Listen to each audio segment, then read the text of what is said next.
Today's story is one of entrenchments, failed political intelligence, failed surveillance intelligence, and some HIMARS to boot.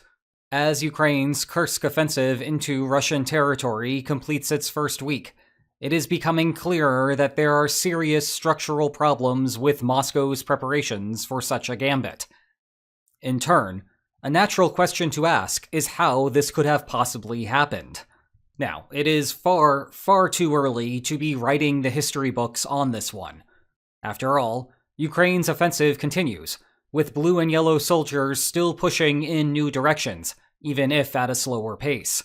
Nevertheless, the signs point to two clear contributing factors that help explain why Russian defenses failed to immediately stop Ukraine's invasion. What we are observing is a significant failure on the part of Russian intelligence.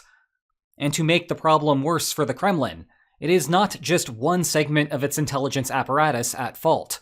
No, this required the combined failures of what we might call political intelligence, that is, the ability to deduce what your opponents are politically willing or unwilling to do, and surveillance intelligence, that is, the ability to cut through the fog of war and see what is actually happening out there in the world. In short, Russia failed to understand that Ukraine had the political ability to conduct the Kursk offensive, and it failed to observe the actions that might have otherwise mitigated the damage from the first failure.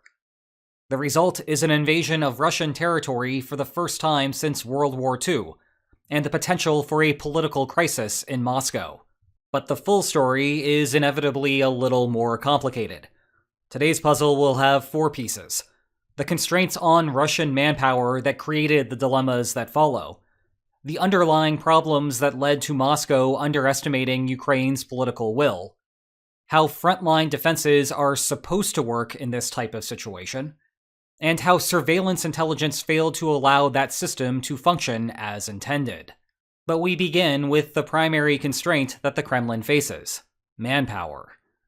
There seems to be a myth that Russia has an unlimited pool of humanity to throw at the war. But the myth that it is, that belief is misleading. Yes, if this were a fantasy draft, and you had to pick either Ukraine's or Russia's populations, without any other considerations, you would be crazy not to go with the bear team. But executing a war plan requires both the baseline resource and the political will to tap it. And it is the latter that has befuddled Moscow for almost 2 years. September 2022's mobilization was done out of a military emergency, with Ukraine pushing Russian troops out of the Kharkiv region, and Russia well short of the men needed to defend the front line. But the Kremlin received a clear message in the mobilization's aftermath: do it again at the regime's peril.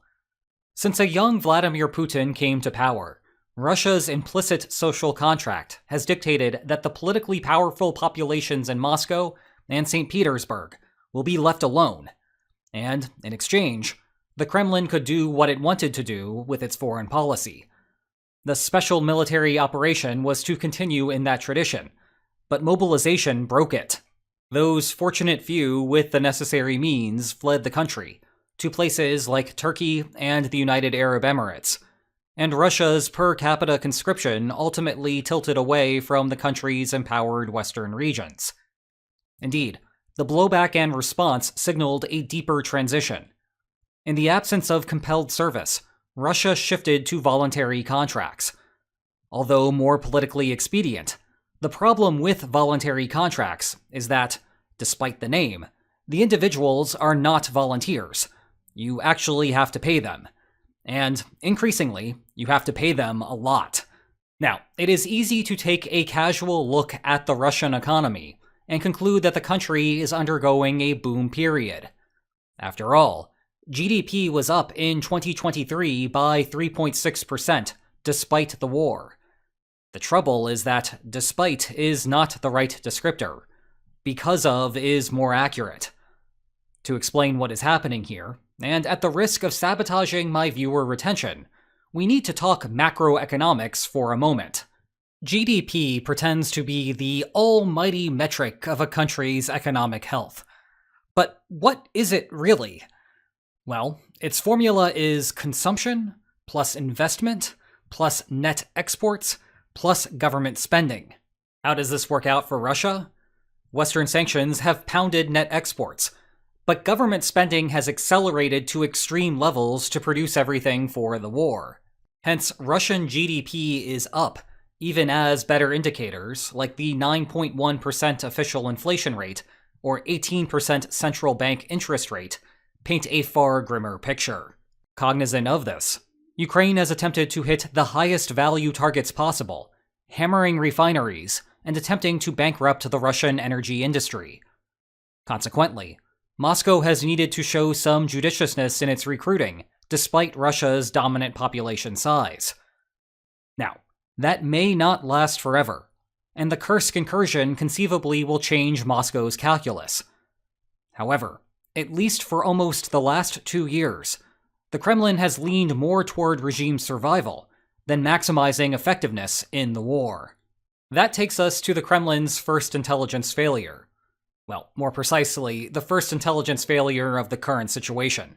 The first intelligence failure occurred back in February 2022, but that is a 40-minute story for another video. Constrained by money, and thus constrained on manpower, the Kremlin still had to decide how to allocate its troops on 2 fronts. First, its offensive in eastern Ukraine, and second, defense along its border. Obviously, the Kremlin wanted to shift as many resources into eastern Ukraine as possible. Yes, in sports, defense may win championships, but over in Russian-occupied Ukraine, it certainly was not going to yield massive territorial gains. Now, why further expansion in Ukraine was a priority for the Kremlin remains an open question. Perhaps Russian strategists calculated that Ukraine was vulnerable there, which may still be the case. To wit, Russia has made steady gains there, even if they have come at an astonishingly high human price.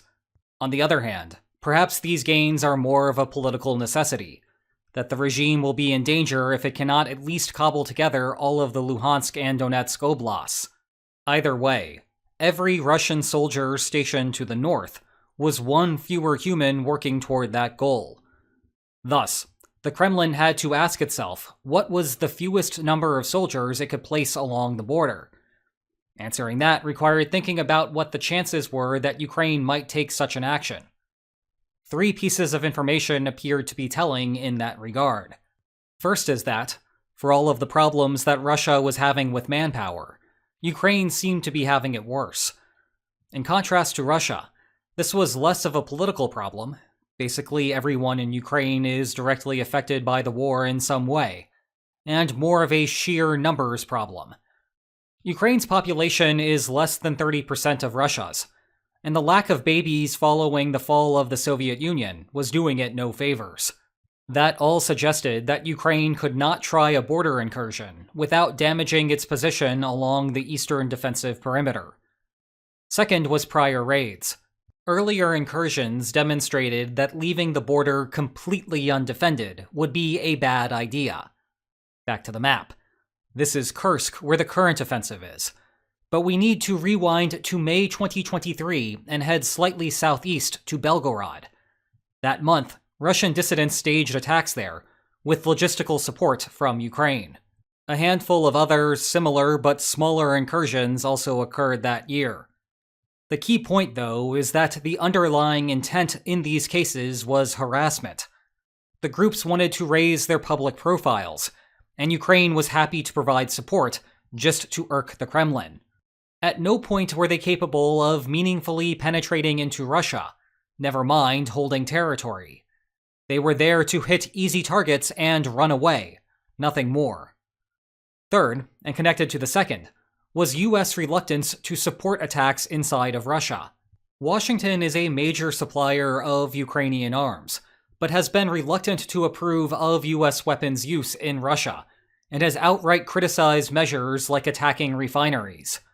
This reflects concerns in Washington that escalation in this manner invites some type of reaction from Russia. And even putting aside the nuclear rhetoric that the United States might not have believed, this concern was reasonable. Russia was already engaging in lethal covert actions connected to the war. Consequently, think about the Kremlin's perspective here. An outright invasion of Russia, with authentic Ukrainian boots on the ground, would have only frustrated the Biden administration even more, or so it would have seemed. And if Ukraine used American-supplied weapons, well, surely that would have had to have been unacceptable to the White House, right? This, of course, is all speculation regarding an unclear situation. But consider what Russian intelligence would infer from all of this. Would it be safe to leave the border completely undefended? Almost certainly not, given that there were previous incursions. But does border security need to prepare for multiple brigades of Ukrainian soldiers, armed to the hilt with Uncle Sam's party supplies? Sure, it is a possibility, but not something that you need to bank on. From the perspective of someone on August 1st, 2024, the most likely thing to happen was more of those small raids. Okay, let's pause here for a second and do something weird. I want to work on a puzzle that often vexes my students who are new to game theory. Suppose that to stop a Ukrainian attack, Russia needs 10 troops per kilometer of border to halt a full-on invasion, 2 troops per kilometer of border to stop the small raids, and none if nothing is going to happen. To make things easy, you automatically succeed if above the corresponding threshold, and automatically fail otherwise. Further, your intelligence organization is telling you that there is a 24% chance that there will be an invasion, a 75% chance that there will be a small raid, and a 1% chance that there will be nothing. Given all of that, how should Russia go about choosing how many to deploy, remembering that each soldier on the border is one fewer fighting in Ukraine? Well, the trap that new students sometimes fall into is averaging out the threat. That is, they want to weigh the number of necessary soldiers by the relative likelihood of each potential threat, and then choose the corresponding average. Here, that would be 10 times 0.24, plus 2 times 0.75, plus 0 times 0.01, which works out to be 3.9 soldiers per kilometer. It seems like a reasonable course of action, and it is mathematically literate. But one problem. It is a bad way to work through the strategy. When potential threats fall under distinct categories like these, the average does not matter. What does is whether the next soldier deployed is pivotal to victory. Remember, anything less than 2 stops nothing, and anything between 2 and 10 only stops small raids. When you have 3.9 soldiers per kilometer out there, well, first of all, pity the 1 soldier per kilometer who is missing 10% of his body. But second, you either have 1.9 too many or 6.1 too few.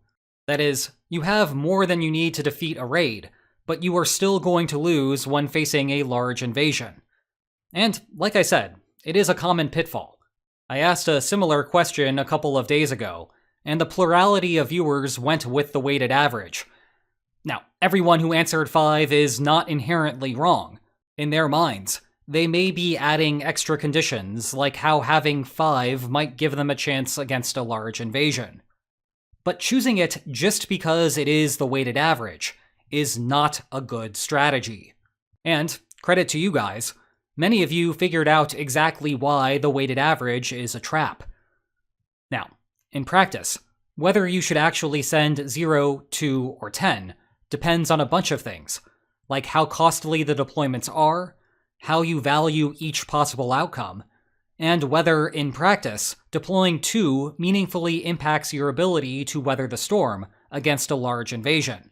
For example, if you do not care at all about what happens on the border, or find soldier deployments to be incredibly expensive, then it is possible to justify 0, even though 99% of the time bad things will happen. On the other hand, if you find a successful invasion to be politically backbreaking, then deploying 10 makes sense, even though 76% of the time it will be overkill. Russia's thinking, it seems, fell in the middle. You could not have raids go uncontested. At the same time, though, full-scale assaults were relatively unlikely, and you really wanted to win in the East. And that is the first half of Russia's failure here. The Kremlin poorly estimated these percentages. It turned out that the United States did not really care that Ukraine was planning its own special military operation, especially after Russia started gaming the system and using its side of the border around Kharkiv as a safe haven from which to conduct an offensive. It also turned out that those earlier raids were outright misleading. Ukraine helped the Russian dissidents because doing so was instrumentally useful, not because Ukraine was unwilling to invade on its own. And it turned out that Ukraine had found a way to spare battle-hardened troops defending the front line. Putting everything together, had the Kremlin received better intelligence, then it could have adjusted these percentages and made the right move. But it failed, and the Kursk incursion began. It was the risk that the Kremlin was willing to run given its poorly formed beliefs, and now it was paying the price. Still, that is only half of the story. The other half is in Russia's execution of its defense. In the earlier riddle, we had black and white outcomes. Either you provided sufficient force to defeat the invaders and won, or you skimped out and lost. In practice, you also need to execute. It is possible for 2 troops per kilometer to help in defeating a larger attacking force, but they need to get lucky and not have their surveillance intelligence completely drop the ball. With that in mind, let's discuss how defense along these lines is supposed to work. Now, I will not focus on how to distribute troops along the line given a fixed number of troops chosen. We covered that in a previous video, so check out that one if you are interested. Rather, I want to focus on the order of operations once an attack occurs. The tension between offense and defense is that the defense gets to shape the environment, but the offense gets to pick the location of the attack. In practice, that means that the defender will have relatively few soldiers at the start of the battle, but they can put them inside of trenches and behind other sorts of obstacles. In contrast, the offense can congregate its forces in one location, but it has to fight through all of those fortifications. Putting all of this together, at the time of the attack, the offense has a brief window of opportunity. A good defense is not stationary. Rather, you want to have a mobile secondary that can respond to the specific locations where strikes may occur. Thus, the clock starts ticking as soon as the offensive begins. The goal for the attacker is to break through the initial defenses before the mobile secondary can provide support. The goal for the defender is to use the environment as a force multiplier, stall for time, and wait for help to arrive. This takes us to Russia's second intelligence failure, not recognizing that a serious offensive was about to commence. Remember, the defender faces a window of vulnerability. However, the length of that window is not set in stone. Rather, it depends on the defender's ability to observe the offensive coming and rapidly redeploy those aforementioned mobilized units to the targeted area. Russian intelligence failed in that task here, despite apparently having all of the puzzle pieces in front of it. Now, answering why it failed is a question that would require an introspective investigation by the Russian government itself. And, as a bit of an aside, another thing worth adding is that Russia's response to the Wagner mutiny back in 2023 was also poor, with the convoy getting halfway to Moscow. That case resulted in turnover near the top of the Russian military, albeit for different reasons, but which nevertheless is fueling speculation that Chief of the General Staff Valery Gerasimov may soon lose his job. Yet, at the same time, this is not a chronic problem. Russian troops in Ukraine performed well during Ukraine's 2023 counteroffensive, so good luck trying to square that circle. But in the absence of a complete explanation, here are a couple of starting points.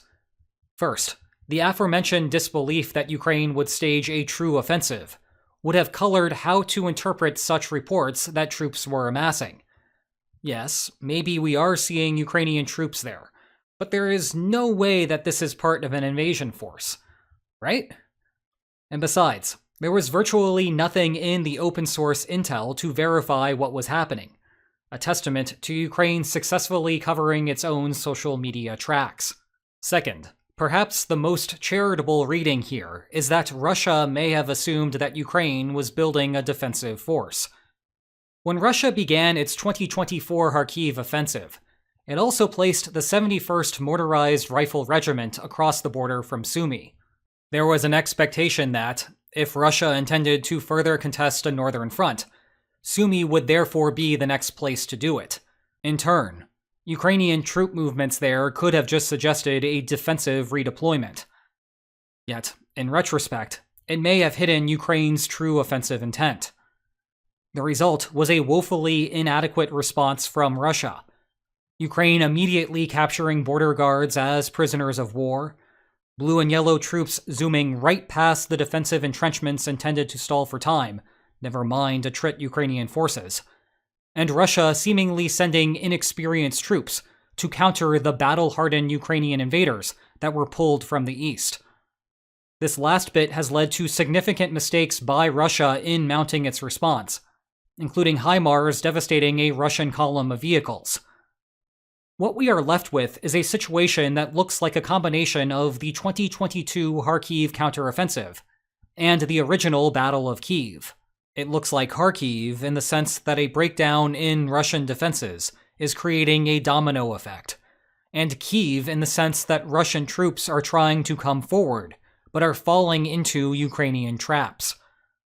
For now, though, it is the worst of both worlds for Russia. But whether Ukraine can keep up this tempo is a question for the logistics teams, which, for the time being, remains to be answered. What does not remain to be answered is how this video is going to end. Obviously, it is going to mention my books on the war. Check the video description for more information on them. And if you enjoyed this video, please like, share, and subscribe, and I will see you next time. Take care.